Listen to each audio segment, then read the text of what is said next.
Hey guys, welcome back to our channel. আবারও চলে আসলাম একটা নতুন ক্রিয়েটিভ ভিডিও নিয়ে ফ্রম দ্য শাইনিং গার্লস। চলো দেখা যাক আজকে কি বানাই। তো এখানে প্রথমে তোমরা দেখতে পাচ্ছ একটা কার্ডবোর্ডকে পারফেক্ট গোল করে আমি কেটে নিয়েছিলাম। তারপর আমি এই কার্ডবোর্ডটার উপরে মাস্কিং টেপগুলো ভালো করে লাগিয়ে নিচ্ছিলাম। টেপগুলো একটা একটা করে আমাকে রিমি কেটে দিচ্ছিল এবং আমি লাগাচ্ছিলাম। তারপর এদিকে কার্ডবোর্ডটার উপরে আমি সাদা কালার করে নিচ্ছিলাম আর ক্লেটাকেও মেখে রাখছিলাম। আর এদিকে রুমা দেখো ড্রয়িং করছে, একটা ধারণা হয়েই গেছে। তো দেখে নাও, আমরা জগন্নাথ এর একটা ক্লে আর্ট করছিলাম। তারপর এখানে আমি আটাটা লাগিয়ে নিচ্ছিলাম ওর উপর দিয়ে, যেহেতু ক্লেগুলোকে ওর উপর আটকাতে হবে। দেন ক্লেটাকে ভালো করে আটকে নিচ্ছিলাম। তার উপর এই দেখো জগন্নাথের মুখ রেডি।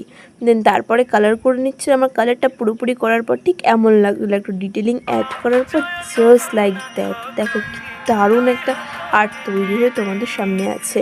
আজকের ভিডিওটা ছিল এইটুকুই। যদি এই ভিডিওটা থেকে কিছু ভালো লেগে থাকে তাহলে লাইক করে দিও। এই আর্টটা কেমন হয়েছে কমেন্ট করে জানাতে ভুলবে না কিন্তু। আর এরকম আরও ভিডিও দেখতে চাইলে আমাদের চ্যানেলটাকে সাবস্ক্রাইব করে দিও। টাটা।